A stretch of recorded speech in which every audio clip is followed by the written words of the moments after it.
Hi, everybody. As always, it's Thursdays, WAPI webinars. Alexander, thank you for introducing me. Just a quick recap of I've been helping businesses to get registered in Europe for the past 10 years. For all European sellers or sellers who are outside of Europe selling it, we see the changes, and we see that kind of volatile atmosphere on the market. The online business is booming, e-com is booming. Talk today is two topics. I'm going to start with the short and easy one, and then diving into more complex. The first one is that for all of our listeners who are selling on Amazon and receiving payments, there is a change in payment service provider. So that would be less returns, less accountancy time, and having only one registration. So.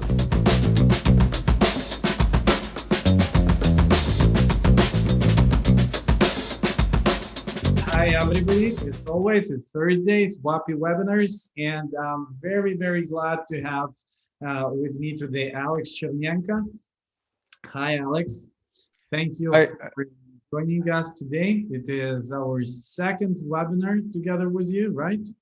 Yeah, excited to be here again, and hi to everybody who is watching, listening us live, and maybe those who will be listening later in the recorded version. Yeah, thank you very much. Alex Chernenko is owner of Chern Co company. It's a business consultant and company formation specialist from Ireland with 10 years experience helping clients worldwide to register companies to sell in Europe. So since our last webinar, some time already passed.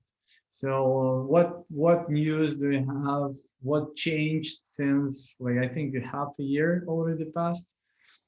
Yeah, well, we've seen the Brexit finally kicking in already.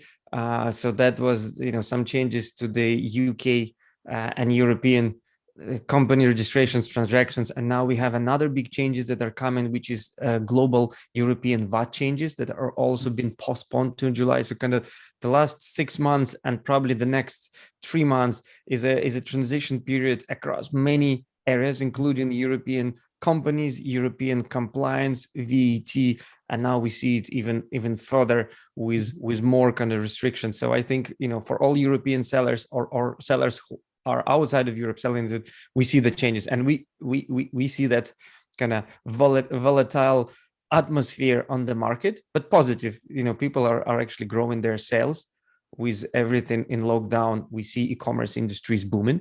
So I think for our attendees today, it's a positive time despite everything else that happens. And on there's bright side, and there is always a bright side, and we try to focus on that. Absolutely. Online business is booming, e-com is booming. The last statistics from 2019 was that in Europe is only 16% of online business. All the other sales were from offline, but I think when statistic companies will gather the info about 2020 and 2021, these numbers will change dramatically, and this is a huge potential for all the companies in e-com world, for service companies like we are with you, and for e-com sellers. So what info have you prepared for us for this webinar, Alex? Well, I have a couple of slides because I believe, rather than looking at yours and my face for the entire webinar, it's going to be not as attractive. So I have a couple of slides that I wanted to share, and it's going to help with a bit of visuals. Mm-hmm. And I prepared some interesting content basically to dive into the topic, and then we could go back into the conversation and question and answers. Okay, let's do it. How does it sound? So, wonderful. And I hope everyone can hear me okay. I have upgraded my microphone since the last webinar, so it should be a good audio. Well, Alexander, thank you for introducing me. Just a quick recap of I've been helping businesses to get registered in Europe for the past 10 years, and there is a couple of different the kind of direction or professional help that we do. The registration companies is one element, but then helping with European VAT registration compliance, and trademarks is actually quite a popular also division that sellers come to us. And from what I understand, sellers like to deal with a company that does a whole package of service, and that's why I believe WAPI is also popular with clients, because it's not just a particular service, but they like to cover a number of aspects. So what we're gonna talk today is two topics. I'm going to start with a short and easy one, and then diving into more complex. The first one is that for all of our listeners who are selling on Amazon and receiving payments, there is a change in payment service provider program. What the changes is actually talking about is that everybody who is using classical bank accounts to take money out of Amazon will not be affected. But for those who are actually using a payment provider, if that payment provider is not on the list of approved Amazon services, they will not be able to receive money. And essentially, the current list is quite short. And from popular services that would be known to European sellers, I can only list two would be kind of World First and Payoneer, and then the rest is more towards the Asian part of the world. TransferWise is not there yet. They're planning to be doing so. If any sellers are using payment providers, they should be looking into either changing it to an approved one or switching to a classical bank account. And the new rules that Amazon will be enforcing, also starting on the 15th of July, are actually saying that they will not be accepting bank details of payment providers who are not on the list. And the change already started last month. So anyone who is trying actually to register now a bank account of a payment provider who's not, Amazon is already not accepting them. And TransferWise is among those lists. I actually had a conversation with them yesterday, and they said that they're working with Amazon, but they don't have the definitive time frame. And after 31st of May, anybody who has used a payment provider who's not as one will have to wait up to 21 days to take the money out, which is pretty much a long a waiting time. So between now and the end of May, any seller who is taking money from Amazon should be considering switching to an alternative provider or a bank account. And why they're doing it, you probably be asking why Amazon decided to do it. It's because they would like to stop any fraudulent activity, and they would like to stop duplication of accounts. So anybody who is on that list is basically sharing information with Amazon on the owners of those bank accounts. So for those people who've been using Payoneer up to now, and they had multiple accounts, but they're all linked with a particular individual, for example, Amazon will get that information. And Payoneer already signed up and announced that they will be sharing. So everybody on that list will be actually sharing information to the Amazon. So if anybody has multiple accounts and is very much concerned, the only solution is not to use payment provider and use a classical bank account. So that's just something for the sellers to be aware of, that this is coming and it's going to be enforced in the middle of July. Now, will we take any questions on this subject before we dive into the next one, or will we keep the questions to the end? Continue. Okay. Well, the second topic is slightly different, but it's also coming in July, and it's changes to the responsible person and label requirements for CE marked products. So some of you may be wondering, what is CE mark product? Well, essentially, CE marking indicates that the product has been assessed by the manufacturer and is safe to be used in the European Union and under environmental protection requirements. It doesn't apply to all goods. I'm going to list goods that will be falling into this category. And it is required for product manufactured anywhere in the world that actually sold in the European Union. So the new change that is coming on July 16th means that any product that falls into this category must be labeled with the CE label. CE stands for Conformity European, which is essentially Conformance European from French. And it must also list the contact details of a European representative. So any manufacturers who've been kind of maybe importing goods from China or other non-European countries, and they had contact details of, let's say, American company or China company, instance, that has to change. So all the labels essentially will have to be changed. and the new regulation, kicks in. It's already started, but there is time frame until middle of July for everybody to change the labels, change the contact details, find the European representative if they don't have the European representative, and basically prepare all the technical documentation. It will be also illegal to actually sell the products without this information after the 16th. So it's not just gonna, something that people can do. It's something that has to be done if it falls within this category. And for those who are selling also to UK, there is equivalent standards. So for the whole European, there is a CE marking. What UK did after Brexit, they basically copied what European Union had done and just rebranded it. So for products that are sold in UK and fall in the same category, they would have to have actually two labels. So you see these two images, UKCA and CE. So the product have to be displaying two of those exact images on the label, and they would have to cover, they would have to have European representative. Well, the good news that UK doesn't need a UK representative, it will also accept European representative. So if you manage to find one for European, you could use the same one for the UK. And UK gives slightly more time. It's up until January next year for all the labels to be changed. Until then, European labels will suffice. And now I'm going to talk about the goods that are actually covered under this. So some of you are wondering, in general, it means that all the goods must be relabeled, because everybody will sell and in UK and in Europe. It's not everybody, but a lot of companies will do like this. Yeah, it's not, well, some of the goods, they already have the CE label, and some of the goods already have European company or European representative, so they can continue work for this. It's for those who haven't had it up until now, or for those who had listed. Nobody has UKCA, no? Yeah, well, UKCA, that's for sure, but that's part of the Brexit that everybody has to deal with, unfortunately. Yes, so and that's why UK gave a little bit more time up until next year. So the European legislation kicks in July. UK allows it for the next 6 months to be still kind of addressing the changes. So these are some of the categories of goods that would fall into this. And I marked in bold specific ones that maybe would be more popular. For example, toys, teddy bears, plastic toys, all of that, electromagnetic devices and radio equipment. So anything that transmits radio waves would fall into this category. Measuring instruments, personal protective equipment, PPE, that is now a hot topic, and many sellers, I believe, import PPE equipment into the European Union. Machinery, anything with aerosol sprays, low voltage electrical equipment.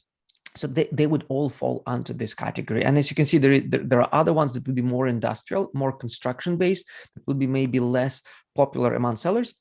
But this is pretty much a comprehensive list. And in the yellow color, I marked those that have additional requirements. They would not necessarily fall onto these rules. They would be following slightly different set of rules, but we're not going to cover the yellow part in today's presentation because it's very specific and very technical. So let's jump to a specific example. This is a teddy bear, for example. And as you can see, it has a UK company. It says it's made in China, and it says CE. So after July, this label will become illegal in the European Union because UK company cannot represent essentially a product in European Union. So the UK address cannot be used. It has to be changed to a European one. And starting from January next year, this label is missing UKCA label. So it's also will kind of not be supported. So as you can see, there is two things that had to be fixed for this particular product, for this particular label. And by 16th of July, address has to be changed to somewhere in Europe. And starting from January next year, there has to be an additional graphics saying UKCA. So that just to gives you, a good illustration of what has to be done. Now, how to obtain CE marking? Somebody maybe somebody already did it for their products, but haven't looked in UK. But there are some sellers maybe who are just considering starting selling toys, and they've never dealt with CE marking before. So, I'm going to list a couple of steps how to go about it, and it's very straightforward. So usually the first thing to check if your product falls into that list of goods, and check if there is any specific directives or legislation that applies to that type, because you could be selling toys, but you would be falling into slightly different category. Some goods would require additional certification. And that would be, for example, for medical devices, for a specific machinery. So you would need to have additional certification by the official body. So you need to make sure that that is done as well. And what is good about CE that it doesn't require a license. So if you see that your product falls into the category, but it doesn't require a specific certification by official body, you can just self-declare it. You can basically just put it without anybody else giving you any additional license or certificate. So it's essentially a self-declaration process. And then what manufacturers need to do, they need to put together technical documentation and declaration of conformity, which has to be kept for 10 years in case if anybody else was to inspect it, or if there was any incident. And for those who are based outside of Europe, they need to find and appoint a European representative. And of course, changes to all the labels. So the CE and or UKCA labels have to be affixed to the product or goods, and they have to include the European representative contact details. That's the basic steps that would need to be. How to find the EU representative? Yeah, that's my next slide. Good question. So who can be? I structured the presentation in a way that it would kind of one thing would lead to another. But first of all, who can be the European responsible person or the representative? And it's basically a manufacturer, a brand that are based in Europe. It could be an importer, for example. So some of the importers, fulfillment centers, they also can provide this service. It could be any authorized representative that is established in the European Union and who is basically appointed by the manufacturer or the brand owner. It could be also a certification body, and it also could be Amazon for those who are selling on Amazon.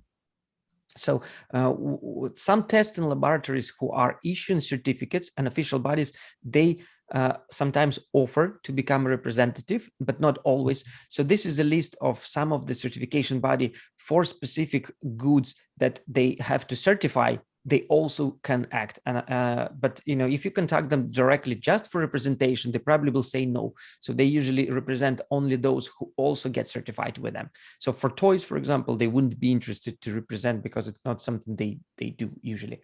But for more specific goods, you can take this list and try to contact them themselves. For those who are selling on Amazon, I'm going to cover very briefly how Amazon does this. So it's available only for FBA and brand owners. So for those who use FBM or who don't have brand owners, this is not the case. They charge €25 per month per brand. It covers all ASINs and all products, but it only covers Amazon. So if anybody is selling on Amazon and elsewhere, Amazon responsible person service will not cover. So it's only for those who sell only on Amazon and nowhere else, and they have brand and they use an FBA. And it requires separate documents for each ASIN, but it covers pretty much the whole portfolio. For those who say, well, I would like to become my own responsible person, I'm based in European Union, maybe I don't need anybody else. This is just a very briefly some of the responsibilities that responsible person has to bear if they act as a responsible person. So it's a lot of text on the screen, but I'm going to read it out. It's collect the products European Declaration of Conformity and all the technical documentation that demonstrates that the product is actually conformant. So it has to be a certain level of technical writing done, and the documents, as I mentioned before, has to be kept for 10 years. It could be prepared by the manufacturer or the person who is actually selling the product. In some cases, a responsible person has to inform of any risks and non-compliance to the authorities. So for example, if you know that your product is not compliant and you don't report, then you may get in trouble, of course. But that puts additional burden on the responsible person so they do their job properly. And finally, if any questions arise, the authorities will not be dealing with manufacturer directly, but they will not be dealing with brand directly if they're not representative. So the authorities want to deal directly with the representative if there is non-compliance case, of if they just want to inspect the goods. They could be doing it after a specific incident, or they could be doing it just as a part of a routine check. And it would apply also to a recall process. So there was a product that had some sort of defect and there has to be a recall done of all the goods. It has to follow a certain specific process, and usually responsible person kind of takes care of that. So some brand owners and manufacturers decide to nominate themselves, but in some cases they don't want to take this responsibility and they want to outsource this, and they hire somebody professional to act on their behalf. So very briefly, I also wanted to cover what's the actual difference between European conformance and UK conformance. And the difference is pretty much just the way the legislation is named.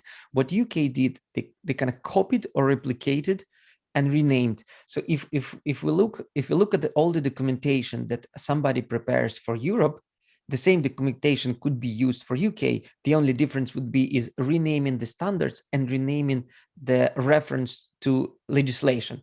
And on the left, we have all the legislation that's in Europe. On the right, we have equivalent to UK. So essentially just changing the name in the technical documentation will sort it out and then referencing the standards. But the standards at the moment in UK are exactly the same in Europe. So the only pretty much difference in documentation that sellers will have to do is change the legislation directive names.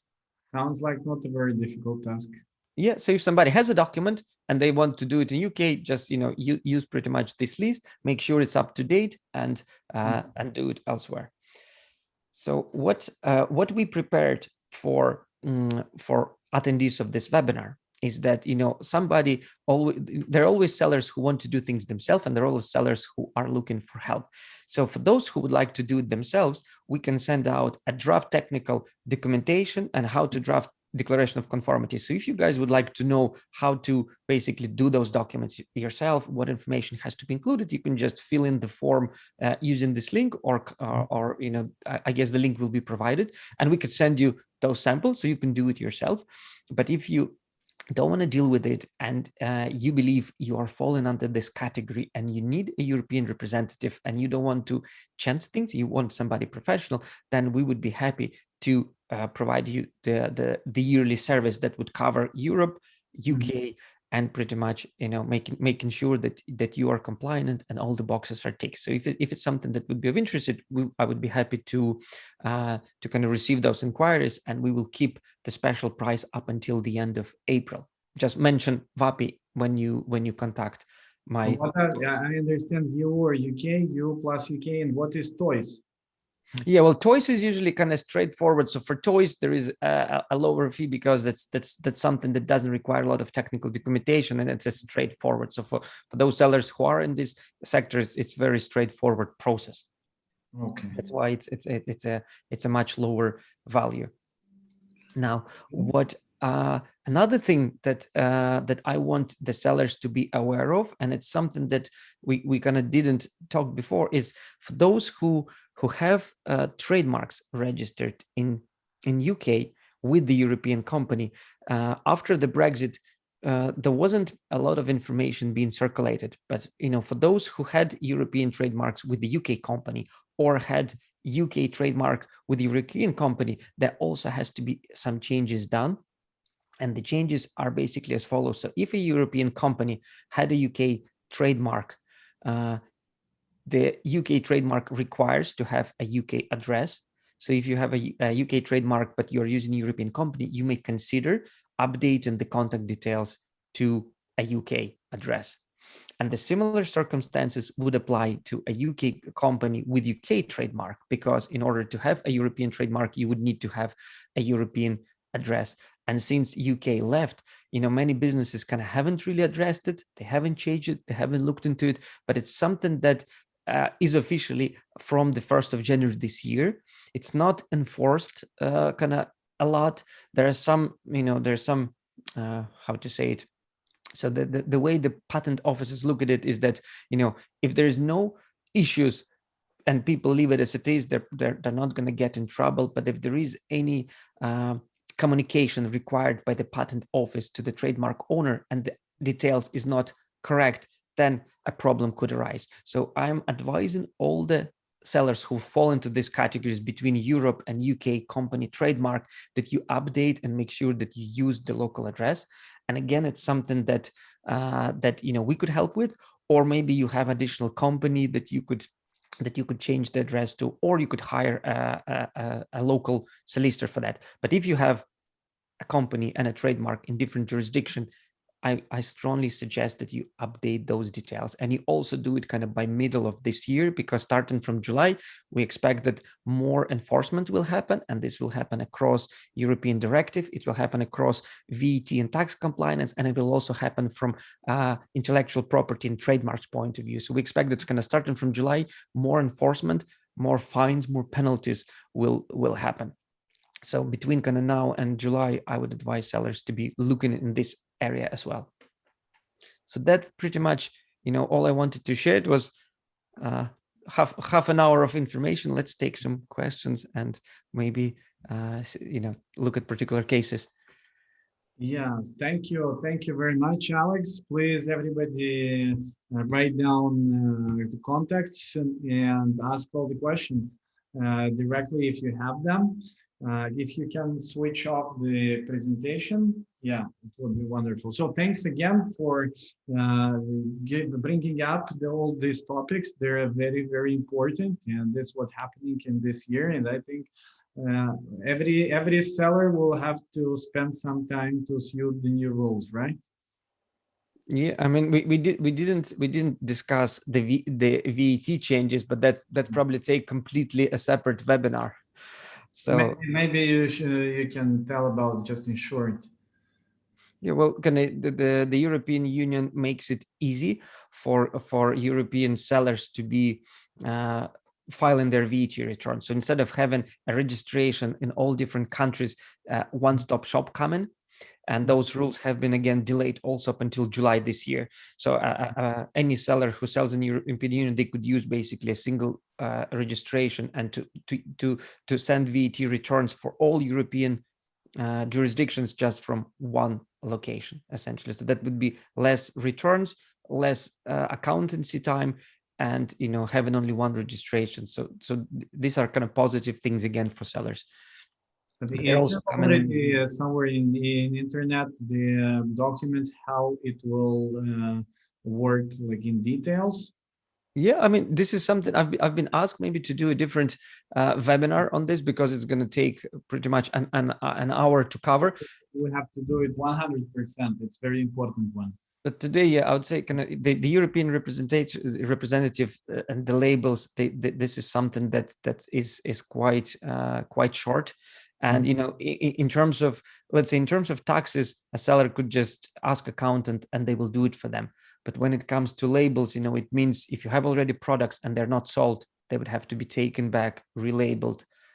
So that kind of, these changes, they're more physical in a way. That accountancy, okay, you just changed the way returns are filed, that's it. But when it comes to labels and products, sellers have to do actually physical changes. Sellers have to sell everything what they have now very fast and order the new goods already according to the new rules, right? This is the best strategy to do. Of course. Well, that's one way of doing it, or if not, having different labels, of course. So I don't see chat. Do we have any questions, Alex? I don't see it also here. 1 second, let me check. Let me check it. No, not yet. I'll ask again. I have a question. So my question is, how do you see the eco market in general according to your clients? What new strategies, something new, what's happening now on the market? Everybody understands that it's booming, it's growing, but according to the sales, according to some info about the market, more detailed from your side, what do you see? Can you share with us? Yeah, I'm gonna what I think is gonna happen. There will be more food products purchased online, with and the groceries. We already start seeing kind of grocery market also growing with people being remote. I mean, the personal the personal goods, like shaving or anything that's considered kind of day-to-day use, those products are growing rapidly. And what I also see now, and I think that's going to be a new trend, subscription-based shopping. And there are companies who already try that. It's basically, instead of just selling a particular product, there is like a monthly fee or an annual fee, and that ensures constant, consistent supply after a certain period of time. So I think if the seller is in a category that somebody has to buy frequently, making it easy for them to switch to a subscription model could be a way to keep a client on the long term. Because if you're selling something that your client buys every 2-3 months, why don't you offer them subscription service? So that's something that sellers may look into, and that's probably something that will pick up as a trend. That's gonna just one observation. But then clothing is now challenging in Europe with the lockdowns. Clothing shops are closed, and it's considered that only essential shopping is allowed. But buying clothes online is still a challenging thing for some people, especially with the sizes. So there has to be some sort of unification of sizes or perception of, that if you buy this, it's going to fit yourself. And I think that is still not done yet, but a company who figures it out probably will be a billion company. Okay. So we don't have questions now. I think that you have told everything very, very clear way, and thank you. Actually, very important topics that you have brought to us today. I'm looking forward to hear for the second webinar about the VAT, because VAT is also a very, very important one, and everybody is always worried about the taxes and how to pay correctly, because everybody wants to pay, but usually it's so difficult when you sell it in different countries that you're afraid to make a mistake. And if you explain in details how to do it, we will be very, very thankful to you, Alex. Yeah, I think we could do something next month. If this label thing applies only to certain goods and it doesn't apply to every seller, VAT is something that every seller has to deal with. So it would be, I guess, a broader relevance to the audience. But yeah, let's book a date, and I'll be happy to share some thoughts. Now, for those who are not watching live and will be watching recording, if you have any questions, just send us an email. I'll be happy to answer them individually to anybody, or comments under the video, and we'll be looking forward to help. Okay. And for those who need help in fulfillment all over the Europe, please send your questions to our website, wapi.com, and we will be glad to help you with any question that are connected with warehousing, stock control, delivery, fulfillment, pick, pack, and ship, integration with marketplaces. Everything it is about wapi.com. So stay tuned. Every Thursday, we've got wonderful webinars, and probably very shortly, you will see another webinar with me and with Alex talking about the VAT. Alex, thank you very much for the webinar, and see you soon. Yeah, well, thanks, WAPI, for organizing it. Looking forward to talk to you again. Have a good one. Okay, thank you very much, Alex. Bye-bye.